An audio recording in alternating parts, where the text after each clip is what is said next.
হরি ওম। আজকের আলোচনা রথযাত্রা ও সপ্ত দিবসের পরিক্রমা। সাধারণত যাত্রা বলতে এক স্থান থেকে অন্যত্র যাওয়াকে বোঝায়। আবার পঞ্জিকা দেখে নির্ধারণ করা হয় যাত্রা শুভ অশুভ। এই যাত্রার সাথে অবশ্য সাধারণ মানুষের একটা ভালো মন্দ সম্বন্ধ আছে, কিন্তু ভগবান সর্বত্র বিরাজমান, অর্থাৎ সমগ্র ব্রহ্মাণ্ড ব্যাপে তিনি আছেন। তাহলে তার আবার যাত্রা কি? তিনি কোথা থেকে কোথায় যাবেন? এই যাত্রা হলো অবতার পুরুষ ভগবান শ্রীকৃষ্ণের যাত্রা, সঙ্গে বলরাম এবং সুভদ্রা। এই যাত্রার সাথে সাধারণ মানুষের যাত্রার সাথে একটা পার্থক্য আছে। এই পার্থক্যটাই হচ্ছে আমাদের আজকের বিচার্য বিষয়।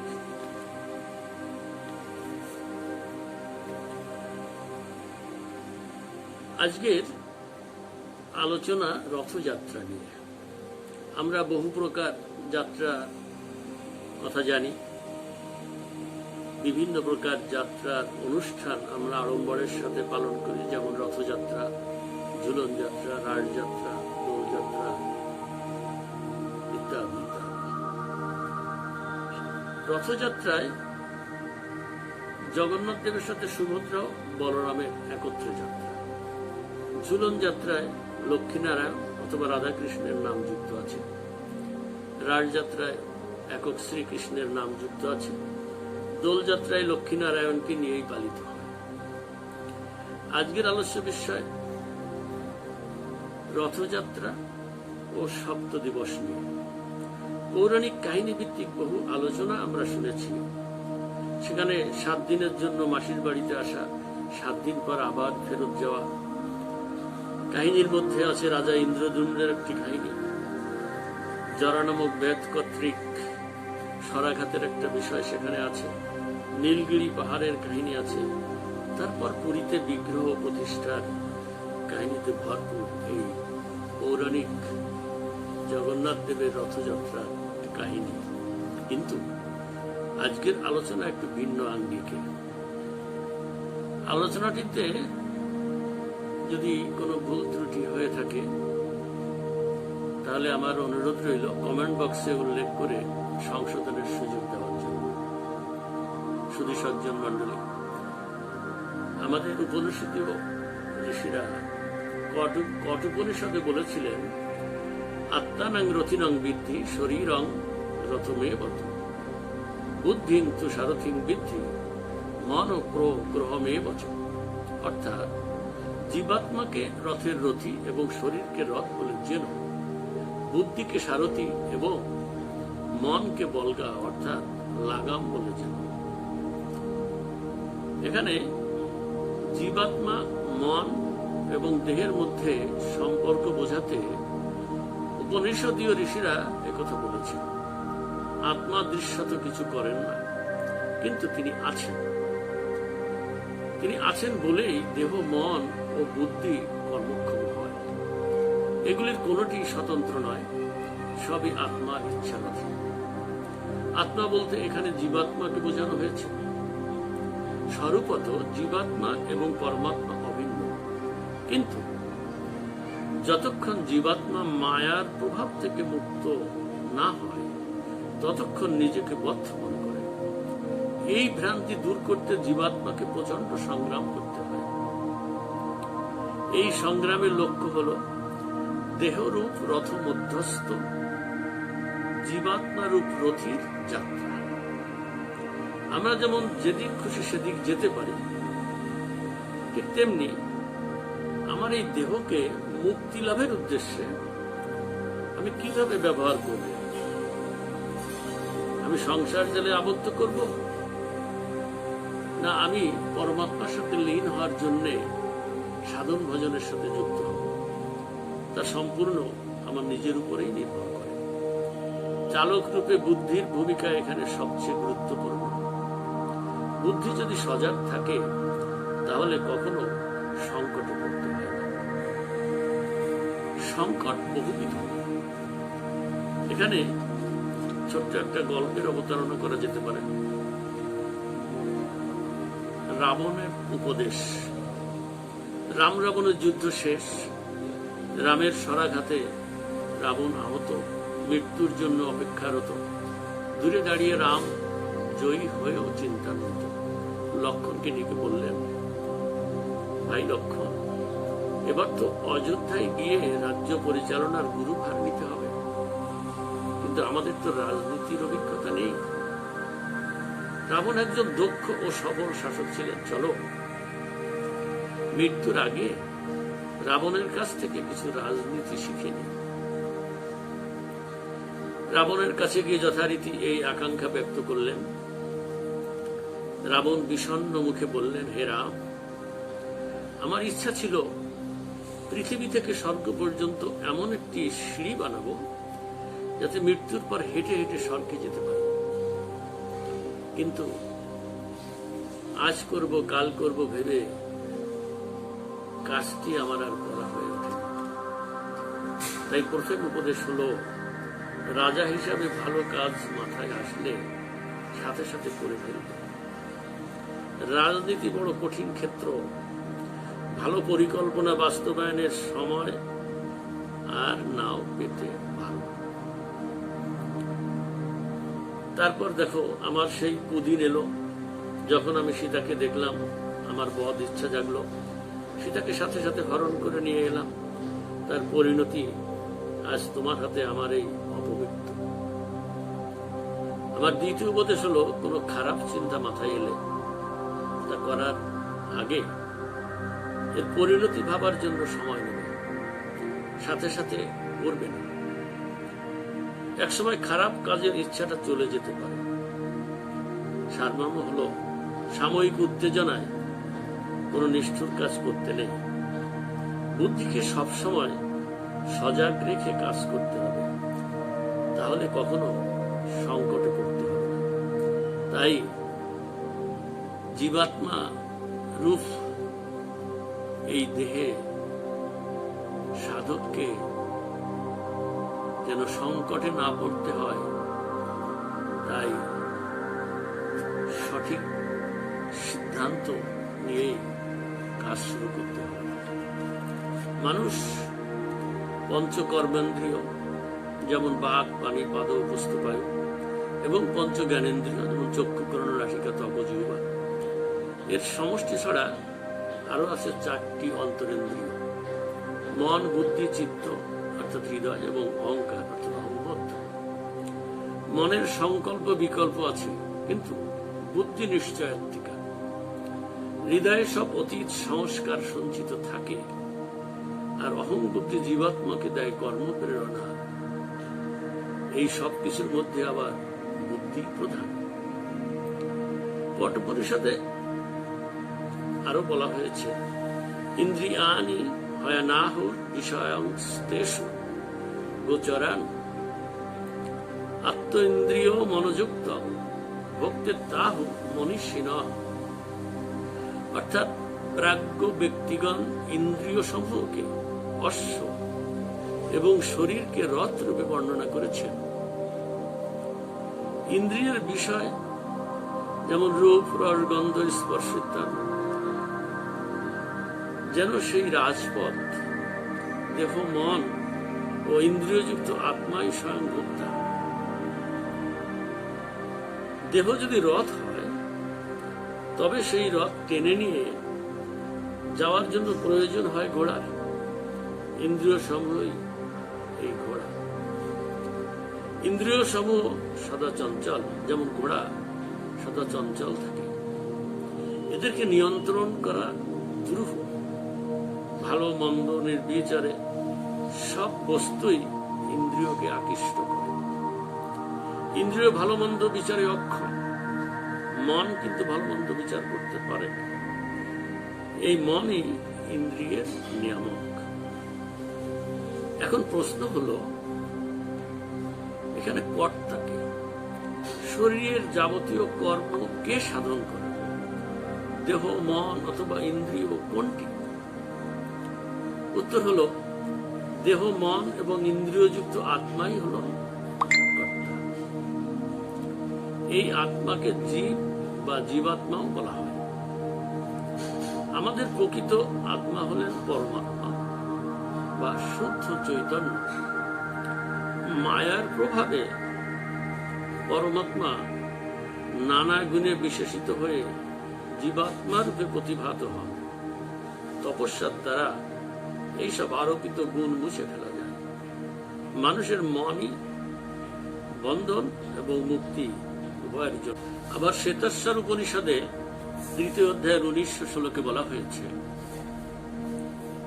অপনিপাদ যবন গ্রহীতা পশ্যতশ্চক্ষু সশৃণ্যত্য কর্ণ সবেত্তি বিদ্যং ন চ তুষ্যন্তি বিদ্যা তমাহুরগ্রাং পুরুষং মৎসত্তম। অর্থাৎ তার হাত নেই, তবু তিনি সবকিছু ধারণ করেন। তার পা নেই, তবু তিনি দূরে যেতে পারেন। চোখ নেই, তবুও তিনি সব দেখতে পান। তার কান নেই, তবুও তিনি সব শুনতে পান। যা কিছু জানবার তা তিনি জানেন, যদিও তাকে কেউ জানে না। যারা পরমাত্মাকে জানেন তারা বলেন তিনি সকলের অগ্রণী এবং তিনি সর্বব্যাপী। উপনিষদের এই বর্ণনার প্রতীকী রূপই হল পুরীর জগন্নাথ দেব। পৌরাণিক কাহিনী হল ধর্ম কথাকে গল্পচ্ছলে বা রূপকের মাধ্যমে বলা বা প্রচার করা। তার সম্পূর্ণ বিগ্রহ তৈরি করা সম্ভব নয়, কারণ তার রূপ তৈরিতে আমরা অক্ষম। শুধু প্রতীক দেখানো হয়েছে মাত্র। সহস্র মানুষের সমবেত শক্তিতে অচল রথ সচল হয়, এই সত্যটি রথযাত্রার মাধ্যমে স্পষ্ট হয়ে ওঠে। এটা শুধু মাত্র একটা উৎসবই নয়, এর সঙ্গে সামাজিক এবং সার্বজনীন বন্ধনের একটি শিক্ষা রয়েছে।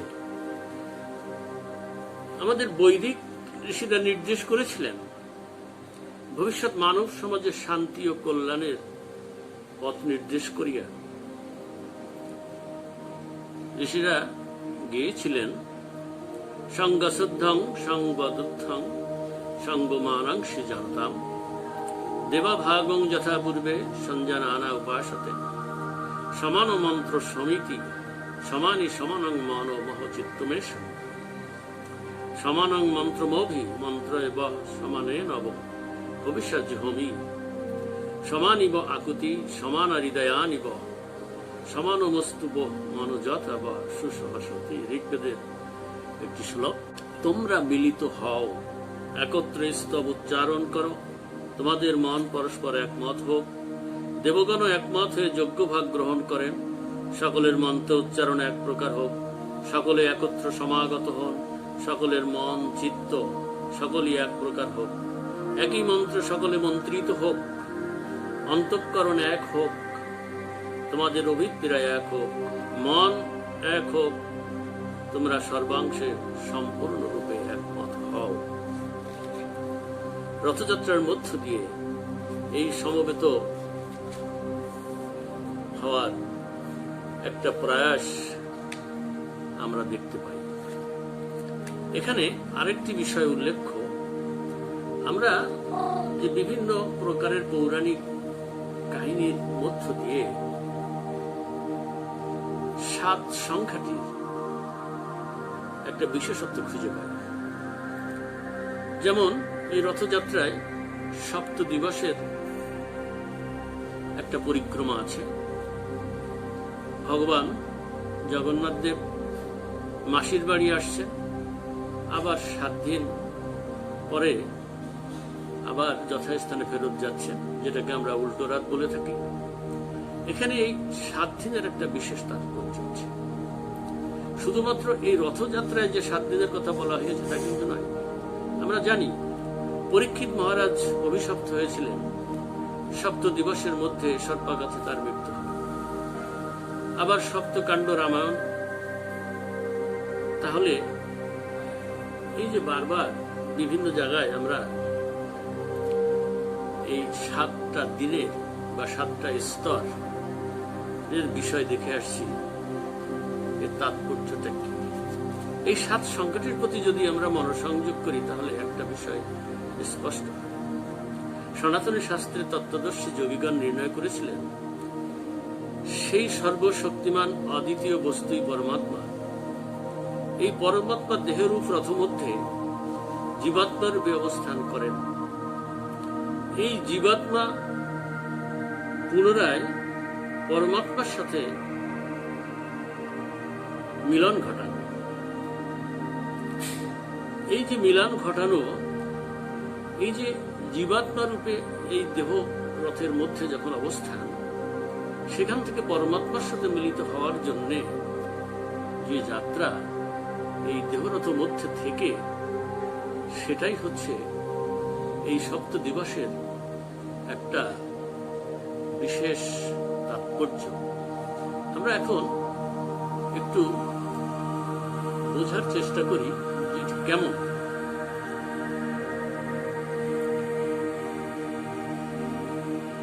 আমরা রামায়ণে দেখেছি দস্যু রত্নাকর থেকে ঋষি বাল্মীকিতে উত্তরণের কাহিনী।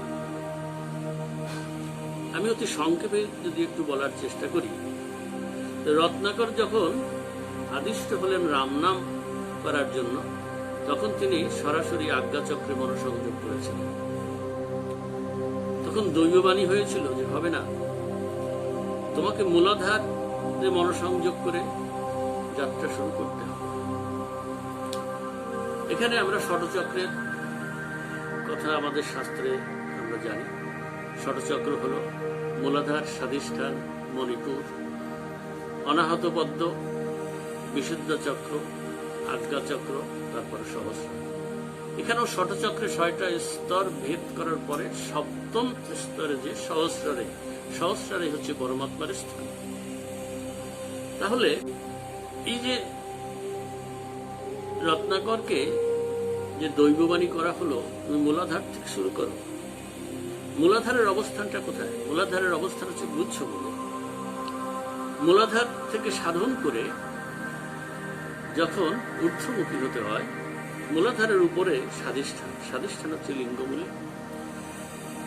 লিঙ্গমূলে যখন সাধন শুরু হয়, লক্ষ্য থাকে স্বাধিষ্ঠান থেকে মণিপুরে যাত্রা। স্বাধিষ্ঠান পার হয়ে যখন মণিপুরে অর্থাৎ নাভিমূলে আবার সাধন করে নাভিমূল থেকে উত্তরণ ঘটিয়ে তারপরে বিশুদ্ধ চক্র হচ্ছে কণ্ঠমূলে যখন সাধন শুরু হবে, লক্ষ্য থাকবে আজ্ঞাচক্রে পৌঁছানো। আজ্ঞাচক্র হচ্ছে ভ্রুযুগল, অর্থাৎ 2 ভ্রুর মধ্যে স্থান। এই 6টিকে বলা হয় ষটচক্র। মূলাধার থেকে যাত্রা শুরু করে এই 6টি স্তর পার করে সকলের উপরে সহস্রার, এই আজ্ঞাচক্র থেকে সহস্রার পর্যন্ত 10 অঙ্গুল জায়গা, এই সহস্রারে পৌঁছাতে হবে। এই সহস্রার হচ্ছে পরম ব্রহ্মের স্থান। এটাই হচ্ছে 7ম স্তর, অর্থাৎ পরমাত্মার স্থান। একইভাবে পরীক্ষিত মহারাজ যখন 7 দিনে তক্ষক দংশনে মৃত্যু হবে বলে অভিশপ্ত হলেন, তখন ব্রহ্মর্ষি সুখদেব গোস্বামী 7 দিন ব্যাপী ভাগবত কথা শুনিয়েছিলেন। 6ষ্ঠ দিন পার করার পর যখন মৃত্যু হচ্ছে না, তখন পরীক্ষিত মহারাজ বলছেন, আমি এত পাপী, আজ 7ম দিবসও আমার মৃত্যু হচ্ছে না। এবং বলছেন, একটি ফল হাতে নিয়ে এই ফলের মধ্যে একটা কীটকে দেখে বলছেন, হে ক্ষুদ্র কীট, তুমি তক্ষক হয়ে আমাকে দংশন করো। তখন এই ছদ্মবেশী কীট তক্ষক রূপ ধারণ করে মহারাজের মস্তকে অর্থাৎ সহস্রারে আঘাত করল এবং তখনই তার মৃত্যু ঘটল। অর্থাৎ জীবাত্মা রূপ পরীক্ষিত মহারাজ যে পরমাত্মার সাথে লীন হয়ে গেলেন। এখানেও এই 7 দিবসের পরিক্রমা, এই 7 দিবসের পরিক্রমায় সাধকের সাধন পরিক্রমায় আমরা করতে পারি। অর্থাৎ এই 7 দিনই হচ্ছে, 7 দিন তো নয়, 7 দিন হচ্ছে প্রতীকী। এই যে 7টি স্তর, এটাকেই প্রতীকী রূপে 7 দিন হিসাবে এখানে আনা হয়েছে। অর্থাৎ প্রত্যেক সাধককে এই দেহরূপ রথের মধ্যে যখন জীবাত্মা রূপে অবস্থান করেন, তাকে সাধন করে এই 7ম স্তরে পৌঁছে জীবাত্মাকে পরমাত্মার সাথে লীন হতে হয়। এই দেহরূপ রথ মধ্যে অবস্থান করে জীবাত্মা রূপে রথীকে আবার পরমাত্মার সঙ্গে মিলনের এই যে 7ম স্তরের পরিক্রমা, এই পরিক্রমাই আমরা আজকের আলোচনার প্রধান বিষয় হিসেবে চিন্তা করেছিলাম। আমরা যদি এর সারমর্ম খুঁজে বের করতে যাই, তাহলে বলা যায় যে রথযাত্রা ও 7 দিবসের পরিক্রমায় আমরা এই সিদ্ধান্তে পৌঁছাতে পারি, সাধকের মোক্ষ লাভের উদ্দেশ্যে মূলাধার থেকে যাত্রা শুরু করে 7ম একবারে পৌঁছে পরমাত্মার সাথে লীন হওয়াই হচ্ছে একমাত্র সাধনোচিত কাজ বা সাধন কর্ম। এই কাজটি আমাদের মাথায় রেখে আমাদের সাধন জগতের সাথে যুক্ত হতে হবে, আমাদের যোগস্থ হতে হবে ভগবানের সাথে। জয় হোক জগন্নাথ দেবের রথযাত্রা। হরি ওম। সুধীমণ্ডলী, আমার আজকের বক্তব্যটি যদি ভালো লাগে, তাহলে আপনারা সাবস্ক্রাইব করবেন,